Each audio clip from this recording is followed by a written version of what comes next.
Hello there. I'm Liz. If we haven't met before, I am a woman in my mid 30s and I have my two little dog friends here, Mojo and Snoopy. I am speaking to you from the comforts of my brand new tiny caravan, little Winton 10, little 10 footer. And we are about to completely change our lives in less than 3 weeks. So in less than 3 weeks, I will be living in this tiny caravan full time for the foreseeable future. It's a whole bunch of reasons why I'm doing that, and I'd love to unpack that with you. I'm probably going to put up a blog about this experience very shortly, about like why I've decided to not rent anymore and why I've gone with this caravan option. So I will share that in the link below once that's up. So that's what this week's video is going to be all about, is just documenting what the last few weeks have been like since when I purchased my caravan. So bought the caravan back in July, and super exciting. It was very adrenaline, like it was very just like I had to organize so much stuff to get organized to purchase this caravan. I decided to buy the caravan new. I've got a few reasons as to why I did that. I might put up a video about that in the future if that's something that's interesting to you. But I went to a local dealership, bought the caravan there, and there was just so many things I had to do. I had to, get a loan for the caravan. I had to book a towing course. I wanted to make sure that I had training of like how to tow a caravan. I had to get my car ready to make sure that it was all ready to go, to get electric brakes put in to the car to make sure that was all safe.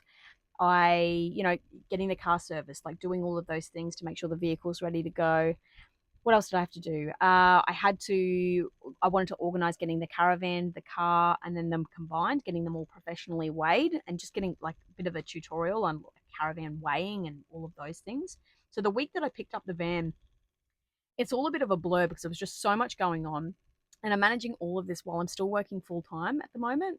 I'm doing my PhD as well. Like on top. So there's just like, and I'm still like training. Like I was training for a half marathon as well. So it's like there's just so much going on, and I'm someone who's just so stubborn that I wasn't willing to let any of those things go. Like I actually can't let work go for obvious reasons, but I really wanted to persist with the half marathon as well. And I just there's just a lot going on, and of course, like understandably, I was pretty overwhelmed with this whole thing. And then just for the last couple of weeks, it's been intense. It's been really exciting. I am really excited. And do I regret this decision? No, I definitely don't. But I just wanted to share like a pretty realistic picture of what this has been like. And yeah, just my unique take on it all. So, in terms of like, if I was to like categorize what's been happening in terms of the major challenges that I've experienced in the last few weeks owning this caravan and getting ready for full time van life, is the first category is learning how to tow, the whole towing situation. And the second thing is selling everything I own and learning how to live tiny. They've been the two major things that's been going on. And the problem is like you have to deal with both of those things simultaneously when you are buying a caravan and learning how to live in it, right? So the first thing was about the whole towing situation. So I did the right thing in terms of getting the towing course. So I actually organized to get the towing course gentleman to meet me at the dealership once I bought the van. So literally the second that I drove it out of the lot, the instructor was in the vehicle with me. I found that so reassuring to do that. I actually find it unbelievable that people can just like drive off lots, never technically never having towed a caravan in their life, and they could just drive away with it. Like it's like I can't believe that that is legal, or that's legal in Queensland anyway. I find that wild. Like I'm assuming most people that are driving caravans off caravan lots have probably had some experience towing a caravan, but technically, legally, you don't have to. I find that really crazy. But anyway, for me, hired the instructor. He was with me. We did a 5 hour lesson the second I bought the caravan, right? And like it was a big day. That was a very big afternoon with so much learning. But it was really good. It was really, really worthwhile doing that. I would strongly, strongly recommend anyone who's new to towing do that. I feel like it should be a legal necessity to do that. I learned so much about weights. I learned so much about reversing, jackknifing, how to be safe on the highway, what speed I should be traveling on the highway, where I should be placing the weight in the caravan to prevent sway, like all of these things. And it was brilliant. It was like 500 and something dollars to do the course. So it's not cheap, but like worth every single dollar. Absolutely. And so I did pretty well as someone who's never towed in their life. Like I think I did pretty well. He took me out on the highway. I did drive on the highway and we practiced a lot of reversing. I absolutely needed him there when I reversed this Caravan into the carport of my rental. Like I absolutely could not reverse this thing into the carport without him. There's just no way. So that was great, right? So I did that. Then a few weeks later, my dad came to visit and we decided to take her out for her maiden voyage. I just wasn't confident in taking her out by myself for the first time. I could, but it was just more helpful to have someone with me for that first trip. So I did that. Now, I'd made some changes to my towing setup. I had to increase my tow ball height, and that was a recommendation from the towing instructor. So I'm going to spare you all the details, but essentially it was too low. The nose of the Caravan was bobbing down too much and it was porpoising a little bit. So I absolutely had to increase it. The other problem was it was so low to the ground when I was reversing the Caravan into the carport, when the Caravan's still attached to the car, it was the nose was down so low that I actually didn't have enough space to be able to pull the jockey wheel out. So it was an issue. So the towing instructor actually had to like use a jack and like jack it up to get the jockey wheel down. So that's not good. So I had to get a new tow ball hitch thing. You can see I'm not an expert, and I had to increase the height. And then my dad was there, and we figured it out. And then it was like then the tow ball and the Caravan, like the whole hitch setup was like perfectly flat, right? I'd read on a few like Caravan forums that sometimes it's beneficial to have the nose of the Caravan dip down just slightly. Now, don't take my advice for it. I'm just telling you what I've heard, right? You do your own research on this stuff. But I'd heard that just dipping it down just slightly can help prevent sway. And also your weight distribution changes depending on the height of your tow hitch as well. I knew that going into it, but I didn't realize how different the Caravan would feel just by changing the height of that tow ball. And when I went out on this maiden voyage, it did sway a little bit on the way out. It was largely okay, but it did sway a little bit. And I was like, oh, that feels a bit different to when I had the lesson a couple of weeks ago. That's interesting. And I was kind of wondering if it was because of the tow ball thing, because nothing else about the van had changed since then. On the way home so I was out there for 2 nights. It was lovely. Like we camped right next to the beach. It was absolutely beautiful. I used my little kitchen for the first time. I used the little shower for the first time, and I loved that. That was so fun. I felt really cozy. And it like poured down rain one night.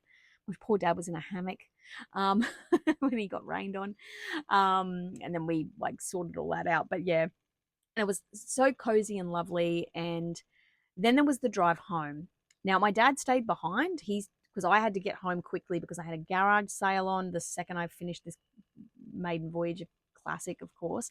So I had to get away from the campsite quickly in the morning, like not in an urgent hurry, but as in like he hung around a bit longer. And on the way back, the weather was really, really bad. It was like bucketing down rain. It was actually some of the worst weather I've driven in a very long time. And it just so happened to be when I'm towing a Caravan for the first time. It's like, oh, seriously. The way the universe challenges us. So I was really proud of myself. I managed driving in the rain like really quite well, actually. I was really quite pleased. I was like really like, and I remembered my training because like the instructor was great, and he was just like, look, it's like just stay the course, like stay firm, stay calm in yourself. You just stay in, like he was talking about like when like trucks will pass you and stuff like that, and it's just like you just stay the course, you stay steady and strong. He gave me these like good little mindset things to think about when I'm towing. And so that's what I was doing. I was locked in. I was steady and strong. I was driving at the right speed. Everything felt really good. Like the Caravan felt really good. I felt really safe. No one was overtaking me either. Like I had cars behind me, and there were opportunities for them to overtake me, like overtaking lanes, and people weren't overtaking me. So I felt like I was like, okay, I think I'm managing the speed quite well too. And then like literally like 5 minutes before I got home, I was like getting towards the off ramp that then got me into my suburb. I experienced the worst sway ever. Bit of a combo of factors. I think those really open cut sort of area where like you get a bit buffeted from wind. There was a little bit of wind, and I was accelerating to get up this small incline. I think the combination of those things, it set off the worst sway. Like it swayed so bad to the point where it was very close to losing control. And I was like, oh my God, what is going on? But in the moment, and I am proud of myself for this, is I handled it. I remembered my training. And again, this is why the training was so important, is he taught me how to use my electric brakes and how to activate them in the event of sway, right? So what I've learned, again, do your own research, is it's this is what my instructor told me, was that to activate the car brakes when your caravan's in sway is really dangerous. Don't do that. Microphone died. So as I was saying, so driving out of sway, I've been told, is also potentially dangerous because you're just adding more speed to this whole unstable situation. So what he advised me to do was activate the electric brakes independently. So press the electric brakes, that puts the brakes on of the Caravan itself, and then slowly take my foot off the accelerator. So we're slowly decreasing. I'm not hitting the brake. I'm not accelerating out of it. And the Caravan actually came under control really quite quickly. So thank goodness. So that all worked out quite well. Thank goodness. Got home. The sad thing is, I got home and I actually did the most amazing job reversing the Caravan into the carport. I did it all by myself, and I like remembered what he taught me and I reversed it. Quite a steep little driveway that I have to get up to get this Caravan into the carport. And I did it, and it was pretty straight too. And so this whole thing happened. I was quite proud of myself, but I didn't really get to even enjoy that because I was just so shaken to the freaking core about what's just happened. And I have to say, the weeks that followed that, for like the last 2 weeks, I kind of almost like buried my head in the sand a little bit of like this, that what's just happened. And I was just really stressing out about it. Part of me was just, there was this sinking feeling of just like, have I just made the most terrible mistake ever? Am I going to unalive all of us? Because I've got these two guys here, and it's like, this isn't their choice to live in a caravan full time. This is my choice, and I'm responsible for them. And I don't want anything terrible to happen to them because of me making this decision to live in this caravan. So like that's been weighing on me, and of course like the safety of everybody else on the road, that's huge responsibility as well. Like if you make a mistake, like other people could get unalived because of your mistakes. The pressure there is pretty significant, and rightly so. But yeah, so that was all sort of playing in the back of my mind and just going, oh my God, like, you know. And then I made a really fantastic decision, which was I decided to introduce myself to a caravan towing group on Facebook. It was a women who tow Facebook group. And all I did is I didn't talk about the situation, but I just sort of introduced myself, my van, and my dogs, right? And I think it was just an attempt to try to help me get like a little bit more excited about this whole situation again. Like, just like, I wanted to be excited about it. And I knew that I'd figure this whole sway thing out. Like, there's things that you can do to resolve this. And I introduced myself, and I just sort of said something like, I'm still figuring out how to reverse this thing, but, we're here to learn. And the support that I got from these beautiful women in this group was just absolutely fantastic. Like, all of them were like, "You've made the best decision ever, and good on you for doing this solo." And I wish I'd done it when I was younger, and just like so much support poured in. And this one particular gorgeous woman on that group was just like, "Oh, hey, do you live in this region of Queensland? Because if you do, I I have a grooming business, and I have been towing a caravan for years. I'd be very happy to meet with you and do some practice with you if that's something that would help." And I ended up hitting her up, and I was just like, hey, thank you so much. And yes, I do actually live in your region of Queensland. I would absolutely love to meet up with you. And then basically, so like, not this weekend, like, so last weekend, just a week ago, I met this beautiful woman, and for like 2 hours, she took me for a drive and did reversing practice this whole time.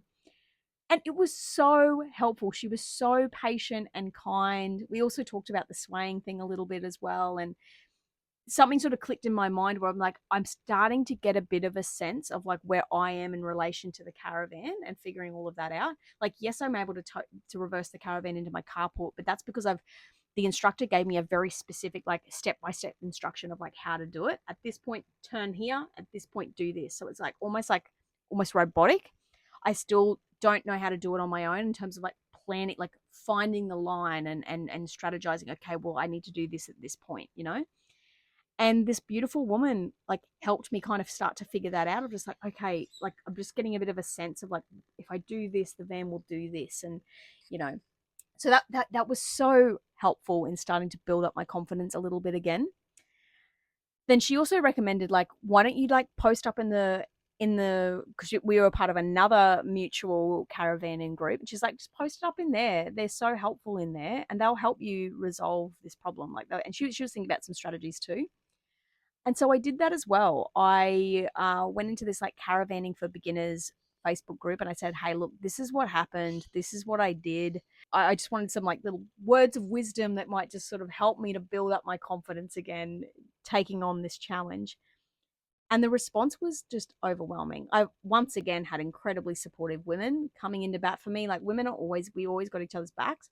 But what was also so beautiful to see is like all these men stepped up and were so supportive of me as well.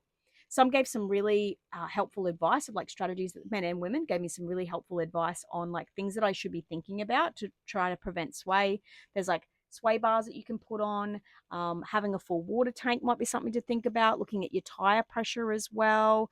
My tow ball weight, is that heavy enough or too heavy? Like, what's going on with that? Where am I loading the majority of the weight in the van? So many considerations there. And I actually realized from that conversation, yeah, there was actually a few things that I need to be fixing here that likely caused the sway, right? I thought my tow ball weight was okay, but when I went back on the paperwork, from the gentleman who weighed my car, I noticed that I was like, oh, yeah, I actually don't have enough tow ball weight here. I'm sure that that's been a big problem. And so that was just so encouraging. There was this, like one particular really lovely bloke that was just like, look, just remember, like there are blokes out there that do towing for the very first time, and the moment they do it, they opt out. So it was kind of just like like reassuring me of just like, this isn't a woman thing, because there's a bit of this like imposter syndrome thing that's going on for me right now of like, what business do I have doing this? And in spite of the fact that I know so many badass women who are doing this, it's just like, but can I do it though? There's this thing that's going on. And that really helped me. Like, that really helped me when he said that, of just like, oh, there's grown men out here who are scared of doing this. Like, it's not unusual to be scared. It's not unusual to feel intimidated by this. So that was so encouraging as well. So long story short, faith in humanity restored moment. Like, that was so beautiful. Like, I would so strongly recommend that you join a bunch of like face caravanning Facebook groups, because there's just such support out there for you. You're not alone in this. You're actually not alone. Like, in spite of being a solo traveler that I'm going to be soon, you're actually not alone. There are really beautiful people that are out there to support you and help you, and they really, really have. So that's really sort of helped to turn things around. There's still so much for me to learn. Am I still a bit scared? Yes. But I have a plan forward now, getting this sway situation permanently sorted out, as much as possible, like to prevent it. And yeah, and I've got this like continuing lovely friendship with this beautiful woman. We're gonna catch up for coffee soon, and she's offered to continue to catch up with me and do some more practicing if I want to. So that's been that sort of learning curve. The second challenge that I've been experiencing, as I mentioned before, is this whole selling everything I own to move into this tiny space. It's funny because it's like I always pictured myself as like, when I did this, I'm just like, yep, this is so aligned to me living in a caravan, because I'm just so minimalist and I'm just so not about things, and I'm just so like the image that I had of myself versus like what's actually happened is like really quite funny, because it turns out I actually am very attached to my belongings. Some of you may not be able to relate to this. Like, some people genuinely aren't very attached to their belongings, and I really did naively think I was one of those people. I'm actually not. It's been quite emotional, giving away a lot of my stuff. For example, I had this green velvet couch, right? Like, is it necessary to have a green velvet couch? No, but would I feel like it was necessary? Yes. I think what was kind of special about this velvet couch is the fact that, like, when I moved into this rental, I moved into it like with very few belongings. And this velvet couch was just so symbolic of like, that was the first piece of furniture I've ever bought myself, just for me. And I bought it brand new. Usually everything else I own is like secondhand, but this was like a brand new, my own like piece of furniture I ever bought. Was it a super financially responsible decision? Potentially not, but it still felt very special. And I freaking loved that couch. It was like massive, big plush green. I'll include a little photo of it because I was so proud of it. And it was just very me and it was just very plush and lovely. And I had many a movie night on there with the dogs, you know. And I just loved it so much. And I had to come to this like really painful realization that even though my beautiful best mate had offered for me to store as much stuff as I wanted at her house while I'm gallivanting around in this caravan, I realized because it's so big, like it's like what I loved about it is it's really quite deep. Like it's like 2.5 meters, like no, yeah, 2.5 meters like long, but like and then like yeah, it's like double the width of the depth of like what a regular couch is. Like I'm 5 foot tall, right? So like I could sit in the couch and like my legs were like fully supported by the couch. Like it was such a big couch, and because of its size, though, it meant that it does not fit in the trailer of any tray of any ute. So I would have to hire a truck just to transport it over to my friend's place. And it was and at that point when I realized that, I was like, okay, this is starting to not really make sense anymore. I don't intend on living in a house again for the foreseeable future. Like I just don't want to rent anymore, and I'd rather just stay in my van until I decide if I want to save up for a deposit on a house, if I even can or even want to do that.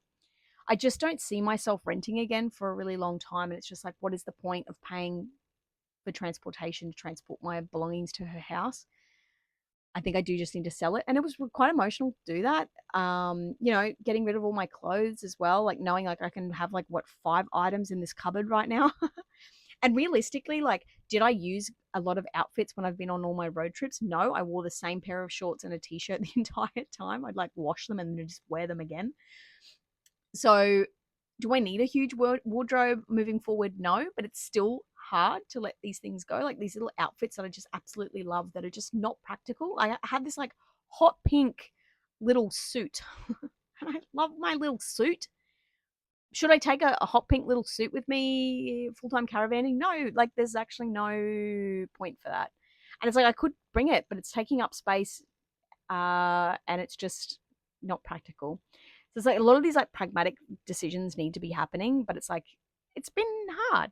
The other thing is kind of hard, and I don't know if you will feel this way when you were selling all your belongings, if you've experienced this, but like there's something uncomfortable. It feels very vulnerable. Vulnerable would be the word of having like strangers like pouring over your personal items that you've like had and loved for years, and just like, will you take $5 for this? I'm like, oh, that's that blender, and I had this like moment, like it's like, oh, I made like daiquiris with my friend that time with that blender. Like it's like everything has all these memories and meanings to them, and it's very yeah. It's like the whole Marie Kondo thing of just like, does it give you joy? And it's like all my things do give me joy, and I have to get rid of them anyway. And so that's hard. It's been hard.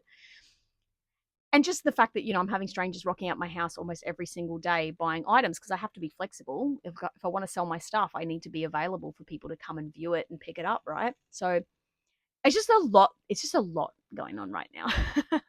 Am I whinging about it? No, of course not. But I also I found it was like important to unpack this authentically. That like, this is the sort of stuff that's going on, and it is intense. It is intense.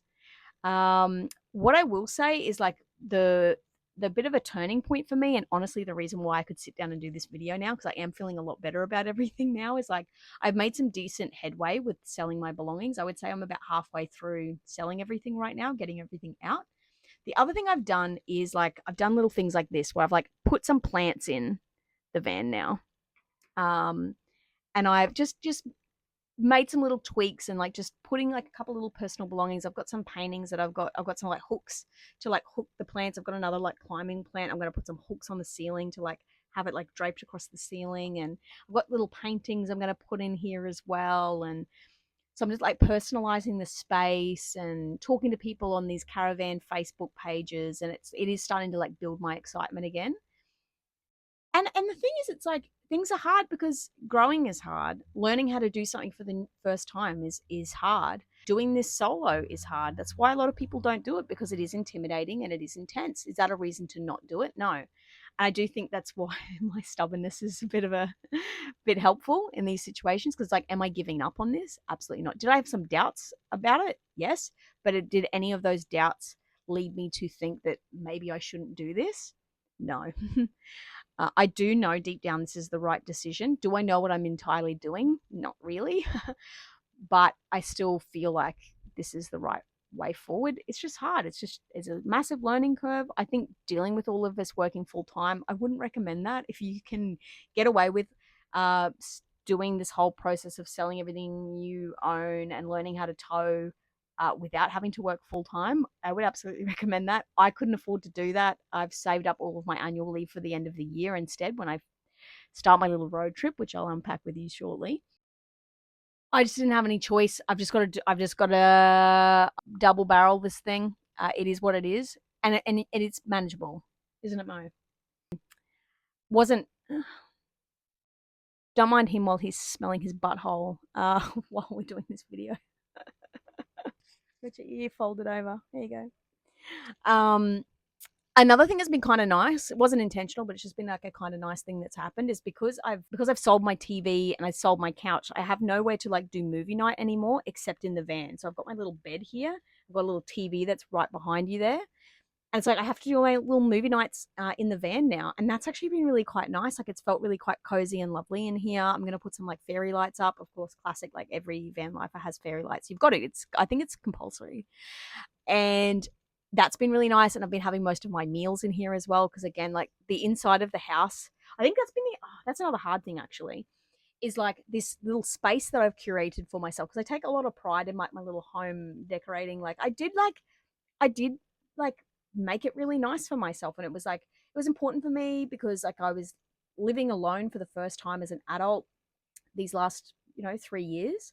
And I did like curate this little space for myself of like all these little pieces of furniture that I found and the beautiful colors. And it was the aesthetic I absolutely loved the aesthetic of everything. But now like the aesthetic's absolutely destroyed. Like there's just nothing comfortable about that space anymore because half the stuff is sold and there's also just stuff everywhere of like stuff that I'm like, Mojo, can you please, Mojo, please don't. Speaking, speaking of aesthetic, and Mojo's like literally. Anyway, so it's just a bit chaotic in there now. It's sort of like I'm grieving the loss of this nice space, and I kind of wasn't ready for it. Of like I had this like beautiful, safe, cozy little space that I've created for myself, and it's just, well, it's not like that. It's not like that anymore, is it, buddy? Um, Yeah, so that's been it's like kind of like stressful in there. There's like boxes everywhere and there's like stuff everywhere. So anyway, the positive of it is I'm hanging out more in the van now, which is really helping us with our transition to moving into the van. It's helping me build a relationship here. I would say that the dogs are like getting really quite comfortable in here as well. Like at first, like particularly Mo, this is Snoopy. But particularly Mo, like Snoopy's very adaptable. He's pretty resilient. But Mo was a bit like distrusting of it. He just didn't really know initially. But now, as you saw before, he's very comfortable with himself now. And I think having like most of my evenings in here, having most of my meals in here is helping a whole lot with that transition too. So anyway, that's where we're up to with the whole transitioning to full-time caravan life. I hope that's been interesting. And yeah, let me know what you'd like me to unpack in the future videos. I think I might do one more video before I move out. So as I mentioned before, I've got less than 3 weeks here now, and there's going to be a lot going on. So whether or not I'm going to have time to do more filming before I leave, I don't know. But if I do have an opportunity, I think I might just do a quick little video of just like, my final days here and share that with you. And then, yeah, I'll be moving into a caravan park to start off with. And I'll be telling you all about that too. So thanks so much for watching. Lovely to have you here. And I will talk to you soon.